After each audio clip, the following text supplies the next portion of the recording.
Bonjour, bonjour à tous. Comment vous allez? J'espère que vous allez bien. On se retrouve aujourd'hui pour un nouvel instant portrait avec Mélanie qui est là et qui a le plaisir de nous raconter un peu sa reconversion professionnelle qui est passée de l'enseignement aux ateliers d'écriture. Je remercie Mélanie pour son temps, d'être Merci à présente toi. de nouveau. Et puis, j'attends un peu que tout le monde se connecte et après, on va commencer. Mélanie va nous partager son parcours professionnel.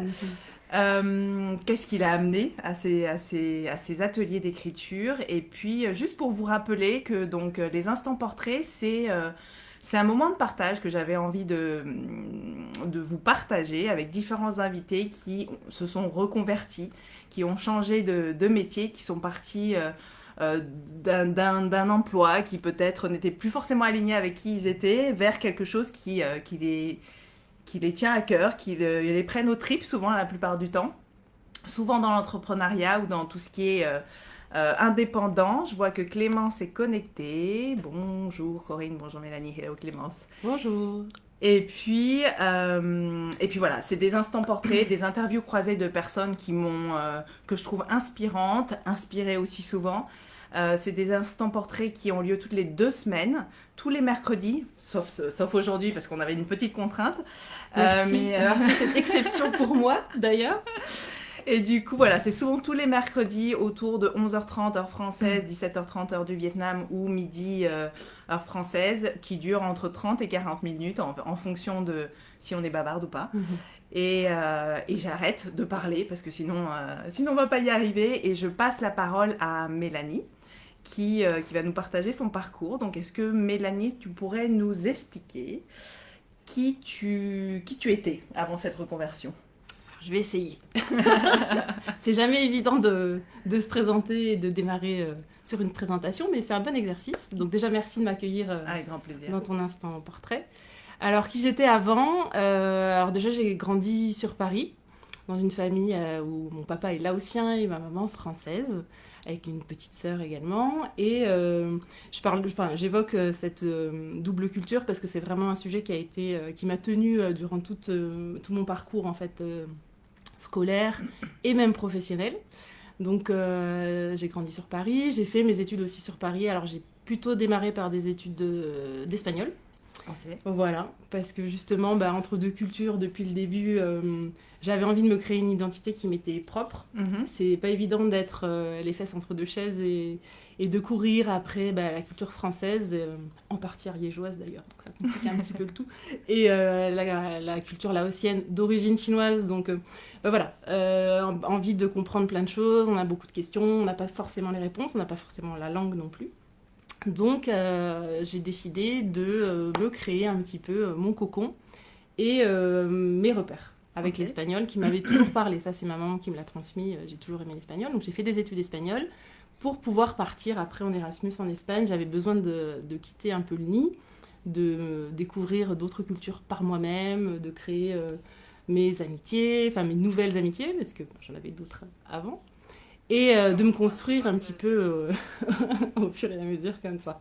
Ok. Voilà. D'accord. Donc ça c'est la première partie du parcours et je suis revenue donc avec plein de, enfin j'étais assez bouleversée par cette expérience Erasmus parce que ça a été un peu un choc positif, mais du coup avec une remise en question de plein de choses sur ce que je voulais faire par la suite. Ok. Donc je suis rentrée en me disant non, je veux pas être prof d'espagnol, ça c'est certain, mais qu'est-ce que je peux faire avec la langue. Bon, je pensais à la traduction, puis finalement j'ai découvert le FLE, le français langue étrangère, Mhm. et ça en fait ça m'a parlé tout de suite, parce que justement étant issue d'une famille, d'avoir des origines étrangères, d'avoir un papa qui est arrivé à la vingtaine en France, et un grand-père qui est arrivé plus tard en France, qui avait eu du mal à s'adapter, du mal avec la langue française, mais ça a fait sens, et je me suis dit c'est ça que j'ai envie de développer, et c'est là-dedans que j'ai envie de travailler.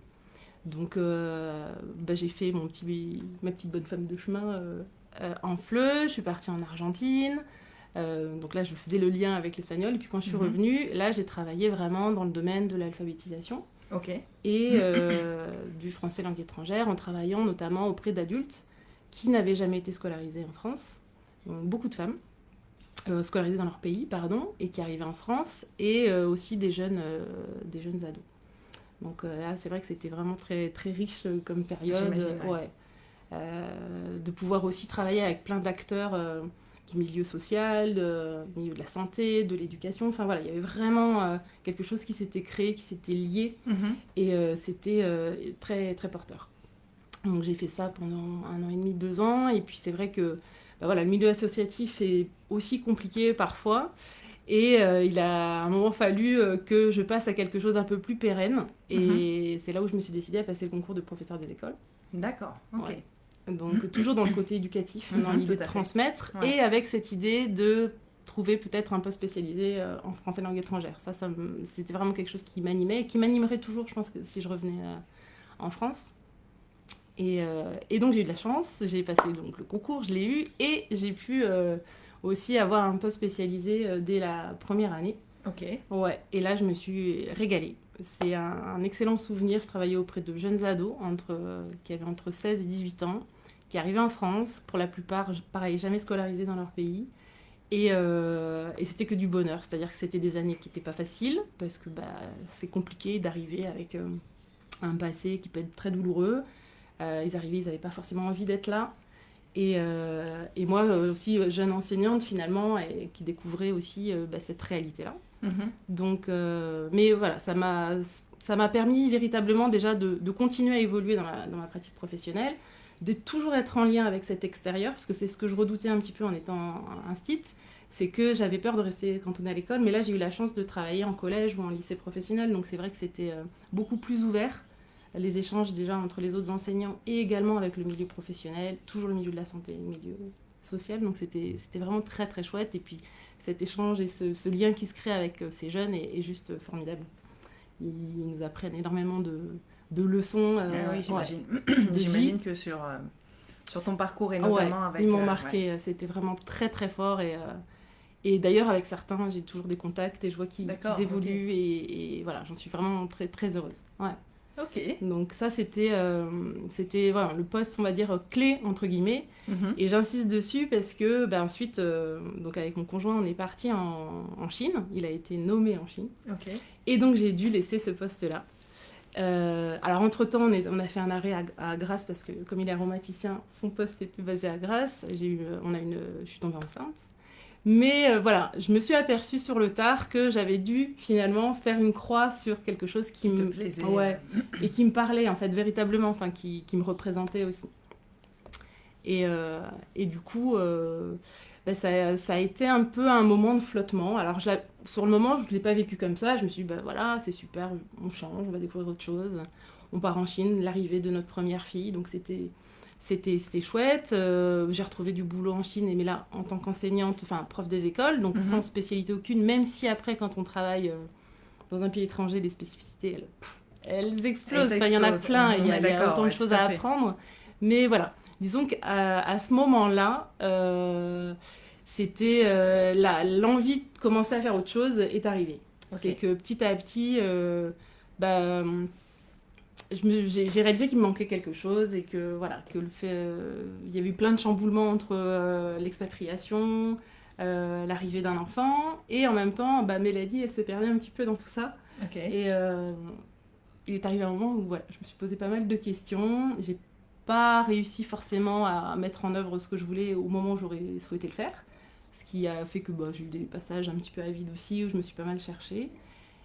Ça c'était en Chine. Et ça c'était en Chine, ouais, véritablement, où j'ai essayé de renouer aussi avec le français langue étrangère en travaillant à l'université, et pareil, il y a eu de belles choses, d'autres un petit peu moins, et je sentais que voilà, j'étais plus j'avais besoin d'autre chose, j'avais besoin d'être plus dans la créativité, ce que je faisais en tant qu'enseignante mais que je réalisais pas, et voilà, j'avais besoin de me libérer de certaines choses, je pense aussi. Ouais. Ok, d'accord. Ouais. Donc j'entends que finalement tu as eu un parcours qui était qui te ressemblait, parce que au début c'était la langue, l'espagnol, etc. Puis après tu as trouvé finalement quelque chose qui te parlait, qui te faisait vibrer via le français langue étrangère. Tu as pu exercer. Il y a eu un petit chamboulement dans ta vie, même un grand, je pourrais dire, avec l'expatriation, avec l'arrivée d'un enfant. Et du coup, j'ai envie de te poser la question, est-ce que c'est ce chamboulement-là qui t'a fait te poser des questions ou c'était quelque chose qui était déjà là avant, en latence, tu vois? Je pense que c'était en latence. Je pense que pendant longtemps, j'ai voulu répondre aussi à ce qu'on attendait aussi de moi. Il y a des choses que j'ai réalisées pour moi et d'autres où, bon, bah voilà, il fallait faire ça pour avoir une certaine sécurité, pour voilà. Je pense que du coup, c'était en latence, ouais. D'accord, ok. Et du coup, ce grand chamboulement a peut-être mis un peu plus d'huile sur le feu ouais. Ok, d'accord. Tu me partageais, donc là c'était la Mélanie entre guillemets d'avant, et là donc, tu nous partages une période où tu as eu des forts questionnements. J'ai envie de te demander finalement quel était ton déclic pour passer et pour amorcer cette reconversion, parce que bon, on avait un peu échangé avant, je sais que c'était pas du jour au lendemain, il y a eu, voilà. Donc, quel était ton déclic pour oser amorcer cette reconversion? Le temps. Je pense qu'il a fallu. Voilà, je suis quelqu'un qui cogite beaucoup et qui se fait pas très confiance. Donc, forcément, j'ai mis le temps avant de me dire que j'étais capable de le faire. Et le déclic, je pense, déjà, on a eu 3 enfants. Et au bout du 3e enfant, je me suis dit, oulala, ça va pas du tout. Enfin, non pas que je suis pas contente d'avoir mes enfants, si. mais en fait, je me rendais compte que j'arrivais plus à trouver un moment pour moi, que je m'étais reperdue à nouveau professionnellement, où j'étais repartie. Donc là, c'était à l'arrivée au Vietnam, donc il s'était passé 5 ans entre mon arrivée en Chine et l'arrivée au Vietnam.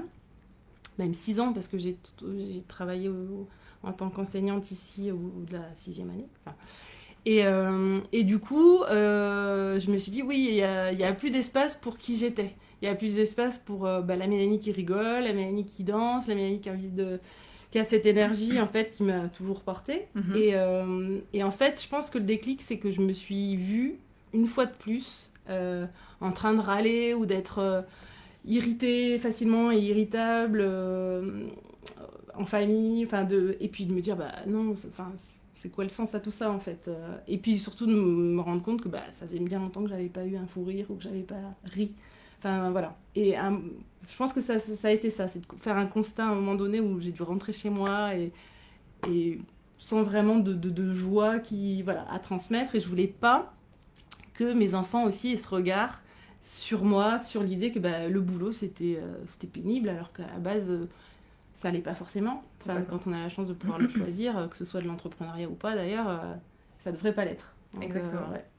Ok, chouette ce parcours, parce que du coup j'entends que ce questionnement professionnel qui était à la base professionnel finalement a impacté et ton milieu familial finalement, oui, ton complètement. entourage et finalement qui tu étais vraiment.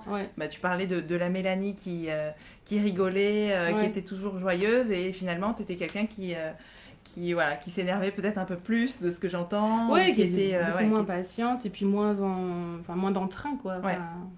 Plus envie de grand chose, alors que avant j'avais toujours envie de découvrir, j'étais la première à bondir, sauter partout. Et du coup là ça a été vraiment le déclic. Et qu'est-ce qui s'est passé à ce moment-là, quand tu t'es rendu compte que tu ne pouvais plus continuer comme ça, parce que c'est ce que j'entends, hein, qu'est-ce qui s'est passé? Ce qui s'est passé, c'est que je me suis dit, bon, tu te fais pas confiance, ok, t'arrêtes de ressasser ça, tu le sais, fais-toi aider. Okay. Voilà. Donc je pense que ce qui a vraiment permis de passer ce cap-là, c'est que j'ai... Alors c'est pas accepter de demander de l'aide, mais de me dire que j'avais besoin d'aide, véritablement, que je pouvais pas faire les choses toute seule, que je tournais en rond là dans mon petit bocal depuis trop longtemps. Et donc j'ai... à peu près en même moment, en fait, j'ai vu passer une proposition, une publicité, une promo pour un coaching. Ça m'a parlé et je me suis dit, pourquoi pas. J'ai contacté Anne Beaufreton, qui fait ce coaching-là. Et en échangeant, je me suis dit, ça me parle et si c'était le moment, en fait. Et en fait, quelque chose me disait que c'était le bon moment, que si je le faisais pas maintenant, je le ferais jamais. Et que puis je me suis vue moi-même en train de dire à mes propres élèves... qu'ils sont capables, je passe mon temps à dire ça, alors pourquoi je ne l'applique pas à moi-même? Donc je me suis dit, réveille-toi et fais-le. Ok, waouh, ok, top.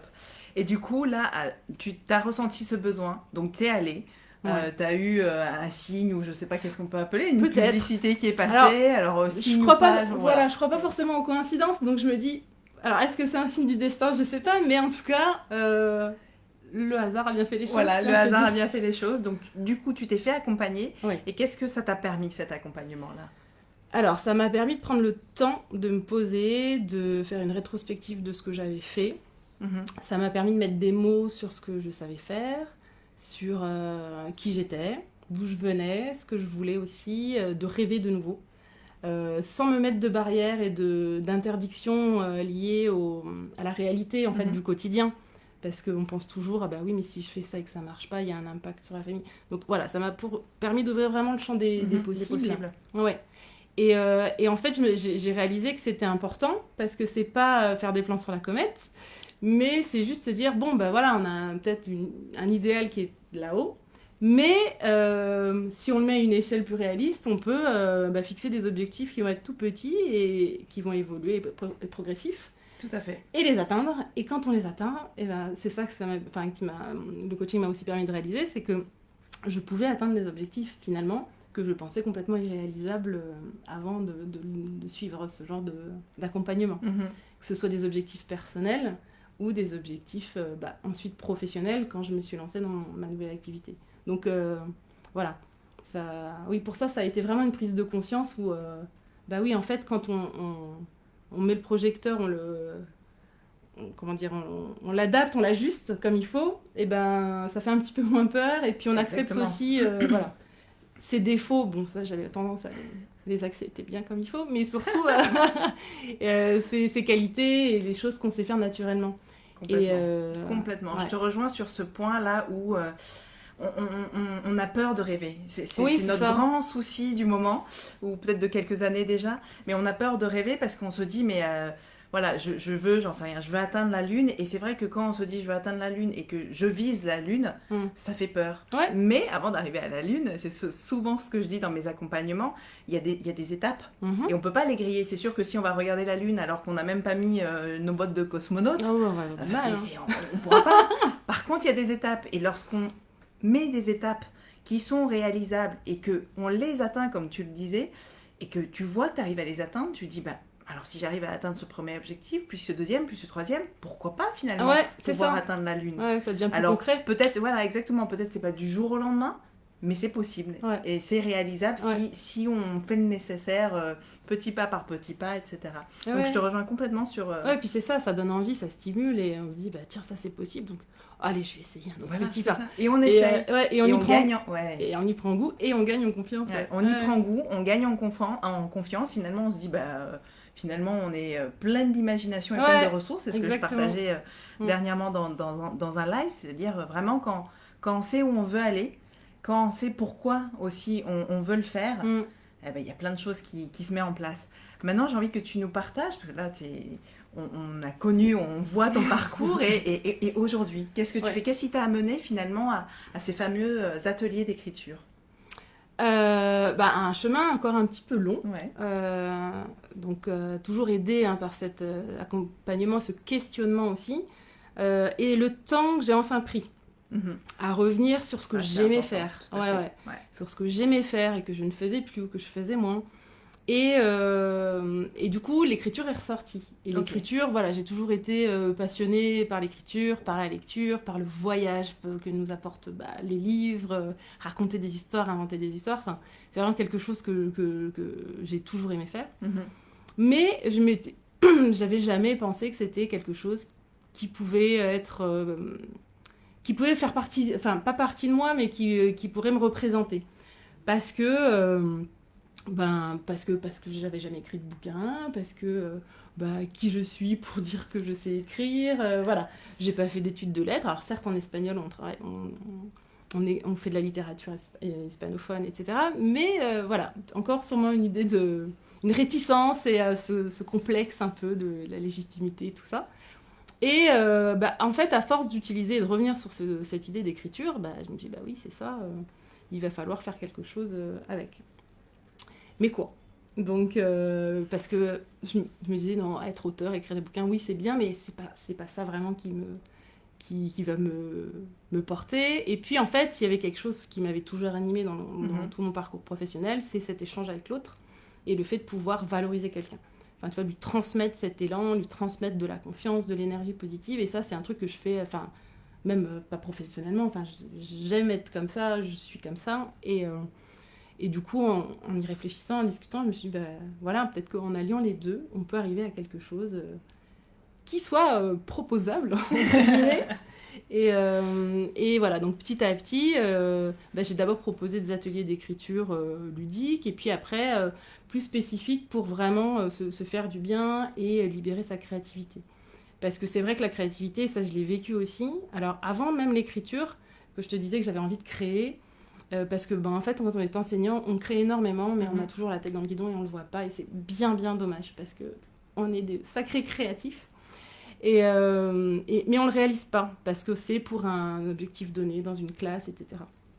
Et du coup, j'avais l'impression que je l'étais pas et qu'il fallait que je fasse quelque chose voilà, de mes mains. Donc j'ai fait un peu de poterie, puis j'ai découvert le crochet. Ok, et j'ai adoré en fait, parce que c'est pas du tout un truc de mamie. Enfin, on peut faire des choses extraordinaires en crochet. Et je m'étais dit, justement, ça fait partie des petits objectifs, bah tiens, j'ai un rêve, même un rêve, hein, pas un objectif, j'aimerais bien faire un marché et pouvoir proposer mes créations de crochet. Eh ben, je l'ai fait. Tu l'as fait, excellent, ouais. Voilà. Alors, et j'étais super contente, alors je tremblais comme une feuille, mais j'étais super contente de l'avoir fait. Et en fait, tout ça a relancé le fait que, bah oui, quand t'as une idée, tu l'élabores, et puis quand elle sort de tes mains ou de ton crayon, enfin, c'est à toi. Et là, tu peux pas nier que tu vaux rien ou que t'es pas capable, puisque c'est sorti. Parce que c'est sorti et tu l'as fait. Voilà, c'est ça. Donc ça a été vraiment la première étape pour me dire que l'écriture, je pouvais en faire aussi quelque chose de concret, qui me remplisse et qui puisse aussi être proposé, et pourquoi pas en vivre de manière passionnée, puisque c'est un plaisir, quoi, vraiment de les proposer. Génial. Dans ce que tu viens de nous partager, moi j'ai entendu plusieurs choses, c'est-à-dire la première chose, c'est l'importance de prendre du temps.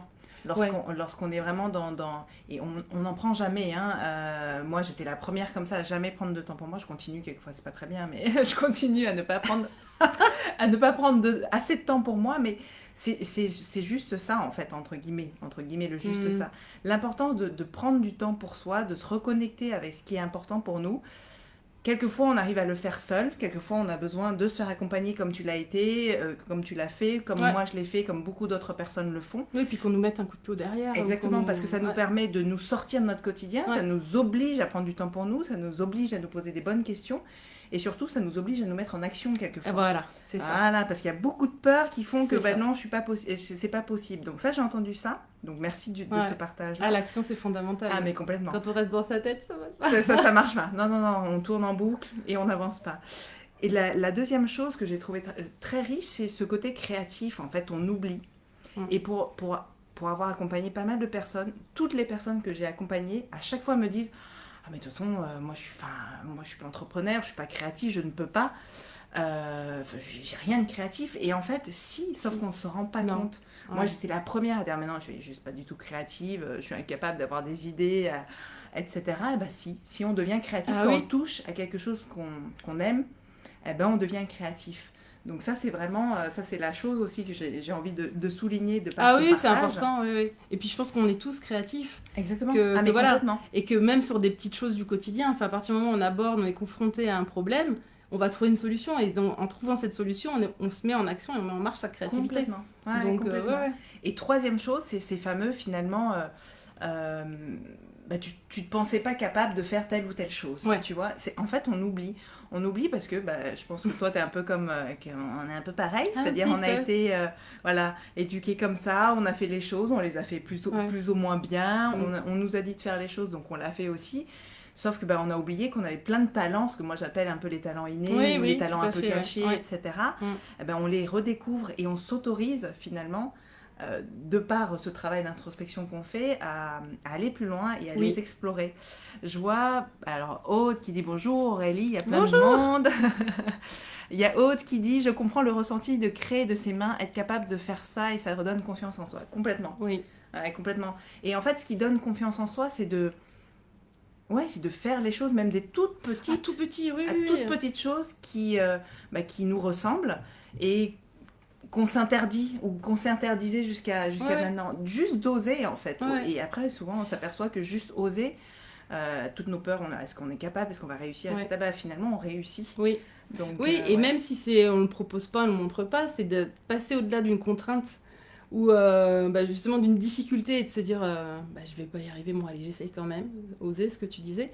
Et puis voilà, après on a le résultat. Donc la deuxième étape, ce sera peut-être de le montrer à quelqu'un d'autre. Tout Et à là, fait. on va avoir une émotion qui va être suscitée chez l'autre, qu'elle plaise ou qu'elle plaise pas. Enfin, c'est pas l'important finalement, mais il y a une réaction. Donc à partir de ce qu'on crée, c'est une partie de nous. Donc forcément, il y a une valeur et c'est ça. C'est là où on se dit ah oui, en fait, bon, ça va. Je peux peut-être arriver à faire des trucs. Ouais. Ouais.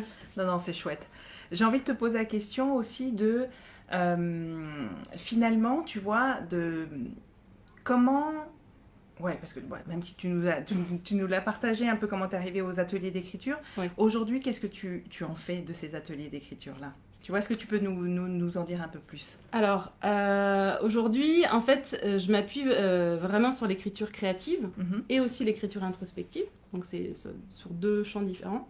L'écriture créative, c'est vraiment justement pour impulser cet état d'esprit de se révéler un petit peu à soi-même, pouvoir se reconnecter à soi et se dire bon bah là je suis pris dans le flot de mon quotidien, mais je me prends un moment pour moi, pouf, il est balisé, personne m'embête à ce moment-là et je vais m'amuser. En fait, c'est vraiment apporter cette légèreté aussi. Cette légèreté, cette répétition, cette routine créative qui va faire que de plus en plus, on va avoir envie d'oser, on va avoir envie de proposer, on va avoir envie de faire et de s'évader. Parce qu'en plus, bon, actuellement, on n'est pas dans un contexte hyper réjouissant et c'est vraiment, du coup, l'écriture qui créative et ludique et sans aucun jugement, enfin vraiment dans un contexte qui est bienveillant et où les fautes d'orthographe sont acceptées, enfin, je veux dire, c'est pas le plus important, on puisse vraiment se décompresser et prendre un moment où c'est sympa, je rigole bien, je peux échanger avec des gens et je peux aussi montrer une partie de moi, pouvoir décharger quand c'est trop lourd en suivant une consigne d'écriture par exemple, ou au contraire envie de rigoler et de raconter des bêtises. Ben oui, voilà, tout ça c'est autorisé. Pardon. Non, vas-y, je t'en prie. Et c'est vrai que là, je travaille beaucoup en groupe parce que je trouve que il y a vraiment une émulation au sein du groupe et de voir les participantes qui osent montrer leur texte. Certaines au début n'osent pas. Et petit à petit, elles se lancent. Et les retours qu'elles peuvent aussi avoir sur leurs écrits, que ce soit les retours des participantes ou les miens, c'est aussi la richesse de l'atelier. C'est-à-dire que voilà, le petit mot qu'on va avoir, moi mes retours je les personnalise vraiment parce que j'essaye de traduire aussi toutes les émotions que les participantes ont voulu transmettre dans cet écrit-là et pouvoir valoriser leurs émotions, leurs qualités à travers leurs écrits. Voilà. Et ce que je voulais rajouter là, c'était pour avoir fait des ateliers d'écriture, en effet, c'est quelque chose qui permet de se reconnecter à soi, de prendre du temps pour soi, de se reconnecter à cette créativité. Alors au début, moi qui suis hyper mentale, donc c'était pas forcément est-ce que j'écris ça, et en fait de pouvoir se lâcher. Et en fait, de faire confiance à ce qui vient, c'est assez libérateur parce que, voilà, comme tu dis, ça peut permettre de se lâcher dans ces temps un peu difficiles où on a besoin d'extérioriser des choses. Ça permet aussi de partager des moments de joie avec d'autres, d'où l'intérêt du groupe, je te rejoins aussi. Ça permet aussi finalement de créer une connexion avec les autres qui sont je trouve ça très intéressant parce que même si on ne se connaît pas forcément, on crée des liens. Oui, il y a une complicité qui se nouent. Et finalement, quelques textes se ressemblent. C'est assez... moi, je trouve ça extraordinaire. J'ai commencé ça il y a peu. Et je trouve ça vraiment chouette. Donc, je vous le conseille sincèrement. Et puis après, Alors, on va revenir aux choses qui sont un peu moins drôles. J'ai fait un peu l'interview un peu n'importe comment, mais... C'est pas grave. C'est bien l'improvisation. C'est l'improvisation. C'était... Est-ce que tu as eu des difficultés lorsque tu t'es fait accompagner, tu as su que c'était ça que tu voulais faire? Est-ce que tu as eu un moment des difficultés ou des doutes? Et si oui, comment tu as fait pour passer à travers ces difficultés, ces doutes-là? Alors, j'en ai eu plein. Plein de doutes. Parce que donc je suis pas la reine de la confiance en moi, donc, comme je le disais. Et... oui, donc il y a eu plein de moments où j'ai douté de ma capacité à avancer. Déjà, à me rendre visible, à me montrer. Donc là, tu vois, je fais un live avec toi. Qu'est-ce que je comprends. c'est un énorme pas. Mais oui, pendant très longtemps, en fait, c'est ce qui me retenait aussi. Ben non, j'ai pas envie qu'on entende ma voix. J'ai pas envie de me montrer. Qu'est-ce que je te comprends? Voilà. Et ça me renvoie à la petite fille timide, enfin à l'ado plutôt. La petite fille était moins timide, mais l'ado était timide. Et fallait pas qu'on m'interroge en classe. Enfin voilà, petite voix, etc. Et en fait, donc il y a eu ça, le fait que j'avais rien d'intéressant forcément à proposer. La question de la légitimité également, donc ça faisait vraiment partie des gros doutes, et puis toute la partie technique aussi, parce que quand j'ai démarré, enfin même encore maintenant, j'ai pas un budget énorme pour mener mon entreprise, mais donc j'ai fait des choses seule. Et donc je me disais, un site internet, alors moi je suis pas du tout informaticienne, les réseaux sociaux, je les utilisais pas, donc il m'a fallu aussi découvrir tout ça, comprendre des codes, poster, écrire, se montrer selon des algorithmes, voilà. Donc après, bon, voilà, là, je balance les doutes, mais comme ça, grosso modo, mais c'est un peu tout ça qu'il y a eu. Et comment je les ai levés? En discutant beaucoup, enfin, justement en demandant de l'aide, en osant demander aussi en osant parler de ce que je faisais. Donc ça, c'est les premières difficultés que j'ai levées en me disant, bon, t'as pas le choix, parce que sinon t'arrêtes tout de suite. Là, c'est moi qui me suis un peu botté les fesses. Et en demandant à mon entourage, mais pas forcément parce que c'est pas le meilleur regard qui soit... pas parce qu'il est trop complaisant ou pas bon, c'est juste comme ils nous connaissent. Ben voilà. Ça peut être biaisé. Donc, sur certaines choses, c'est porteur, très, et sur d'autres, il faut aussi oser demander à des gens qui sont dans la même situation que nous, ou à des personnes qui sont déjà contre la bouteille, etc. Je rigole quand je dis cette expression. C'est pas grave. Et pour avoir un regard extérieur, et ces personnes-là vont te dire, bah oui, c'est des étapes qui sont un peu classiques, qui sont normales, qui vont t'accompagner durant tout ton parcours. Surtout le parcours d'entrepreneuriat. Exactement. Complètement. Et il faut que tu apprennes à l'accepter. Ouais. Et après, essayer de te trouver, toi, les outils pour détecter quand à un moment, ça plonge et savoir comment remonter. Donc c'est vrai que moi, l'écriture m'aide beaucoup. C'est-à-dire que quand ça va pas, je balance toutes les pensées négatives, j'essaie de les sortir, et puis après, j'y reviens pas forcément. Mais ça me permet d'avoir un moment à évacuer des choses, et je vois que ça m'allège quand même. Et après, j'ai la chance d'avoir un compagnon aussi qui me soutient beaucoup, beaucoup depuis longtemps. Et voilà, dans les moments où je suis moins bien, il me remotive, et pas en me disant forcément « Ah, t'es génial, machin », mais avec des faits. Ouais, donc revenir aux faits, je pense que c'est important, c'est que quand on est, comme tu disais, un peu dans le mental et tout, on peut être aussi beaucoup dans l'interprétation, partir loin, loin, loin, et revenir aux faits, et se dire, bah non, t'as fait ça, t'as réussi à faire ça, ok, étape par étape, tu le dis toi-même, c'est ton discours, c'est le discours que tu tiens aux personnes avec qui tu travailles, donc tu peux pas toi-même griller les étapes, voilà, essayer toujours d'avoir cette balance pour soi, parce que, voilà, parfois on l'a pas pour soi. Oui, complètement. Alors, je te rejoins complètement sur, voilà. sur cette bienveillance sur soi. Quelquefois, on ne l'a pas. Et aussi, la danse.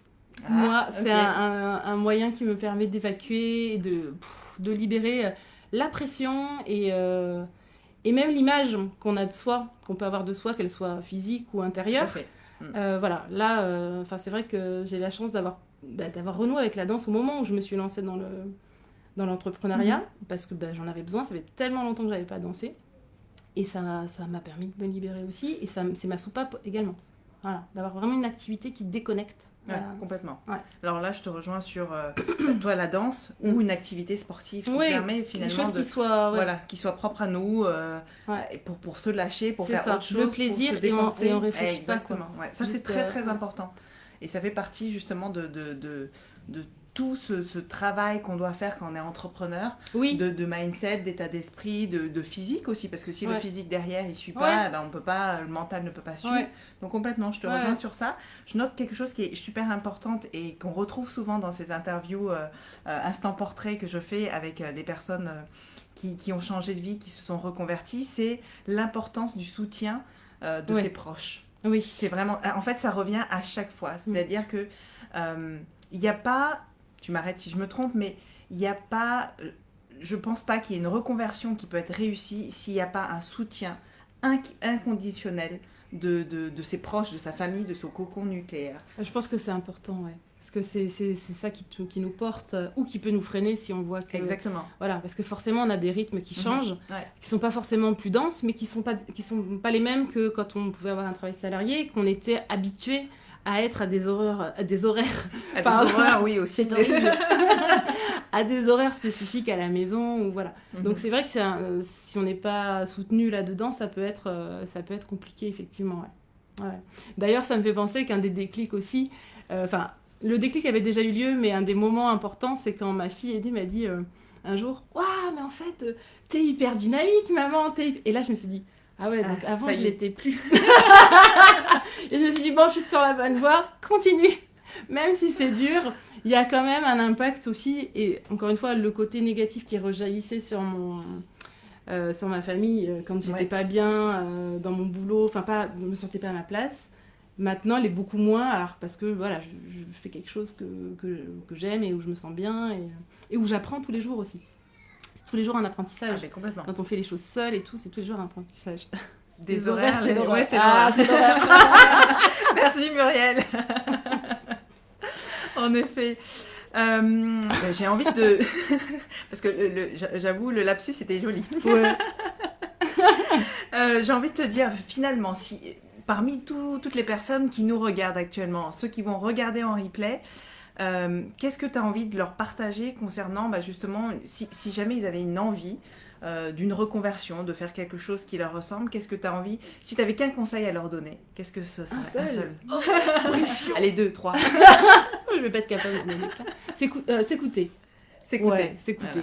Voilà. D'ailleurs, Clémence, elle pose exactement la même question. 3 tips à quelqu'un qui voudrait se reconvertir. Ouais, Voilà. Ce serait s'écouter. Demander de l'aide, s'entourer, voilà. Même après, même dans son parcours, il y a des moments où on avance seul et puis d'autres, on a besoin de se faire accompagner de nouveau. Et donc, aller faire ce pas-là pour continuer d'apprendre, continuer de se former, mais pas forcément de manière académique, tout à fait. en échangeant avec des personnes qui sont aussi passées par là. Ça fait 2, il faut que je trouve 3. Non, et puis je pense qu'il faut croire en ce projet-là, même si en passant par le rêve, ce moteur-là, savoir... moi je dis qu'il faut oser. Après tout, on n'a pas tant que ça à perdre. Et surtout, ce qui peut arriver, c'est qu'on regrette. Et je pense que c'est compliqué quand on commence à se dire « mais si j'avais fait ça, si j'avais osé ». Et que voilà, le regret peut être tenace et c'est pas quelque chose que j'ai envie d'expérimenter. Je pense que personne, donc voilà. Ouais, j'avoue que le dernier point que tu partages, c'est pareil, c'est souvent ce qu'on retrouve finalement dans les personnes, dans les parcours des personnes qui osent se lancer. Il y a quoi qu'il arrive à un moment cette question de regret, mais non, mais je ne veux pas finir ma vie. Alors on va parler de trucs un peu tristes, mais c'est l'horreur. C'est l'horreur. Il est hors de question que je finisse ma vie en me disant mais j'aurais dû faire ça et si. Ouais. Ça, je pense que c'est le plus dur. Moi en tout cas, je partage un peu mon expérience et c'était ça quoi. Le jour, alors un peu comme toi, c'est-à-dire le jour où je me suis dit mais non mais là si ça me ressemble plus, je suis plus moi. Ouais, c'est ça. Si je vais au travail et que je montre à mes enfants que je vais au travail comme ça va être juste l'horreur. Quel exemple je vais leur donner? Et surtout, j'ai envie de leur donner un exemple de quelqu'un qui s'épanouit au travail. Et puis surtout, j'ai envie de demain, si tout devait s'arrêter, de dire j'ai osé, je l'ai fait. J'ai tenté. Voilà, ça a marché. Alors tant mieux, ça marche pas, c'est pas grave, au moins je l'ai fait quoi. Ouais, c'est ça, c'est cet épanouissement, même si c'est difficile et même si on se casse la figure, même si ça fonctionne pas, montrer que voilà, on peut avoir une impulsion, des ressources personnelles qui fait qu'à un moment, on va se dire, le regard des autres aussi. Je pense qu'il y a une question peut-être aussi du regard de l'autre qu'on peut avoir et dont il faut se débarrasser. Alors, c'est pas évident. Non. Mais je pense que ça m'a freiné aussi beaucoup. Qu'est-ce qu'on peut penser de moi si je fais ça Voilà. Tu vois, du coup, j'ai envie de rebondir sur ça en te disant, ok, mais comment t'es passé au-dessus de ça, de ce regard des autres? Est-ce que ça a changé? Alors, 2 questions en une, allez. Et est-ce que lorsque tu t'es lancée, tu as vu les choses autrement? Par rapport au regard des autres? Ouais. Alors, comment j'ai passé ça? Je me suis dit, tais-toi, en fait, arrête, voilà.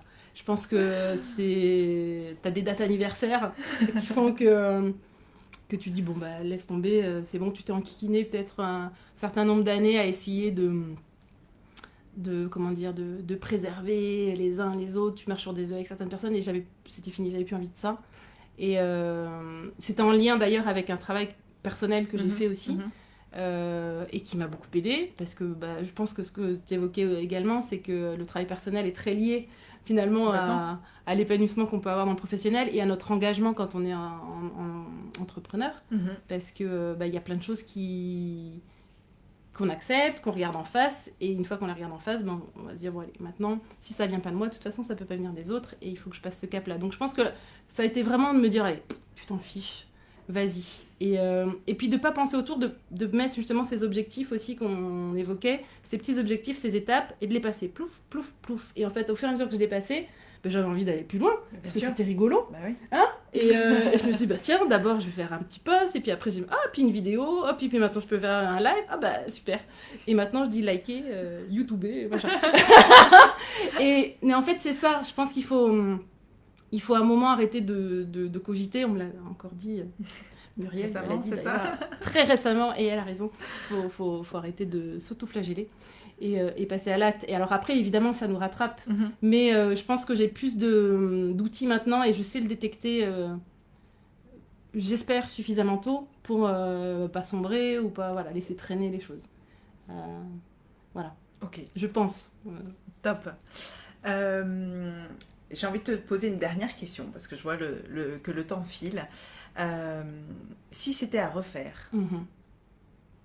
j'en ferais. Hein.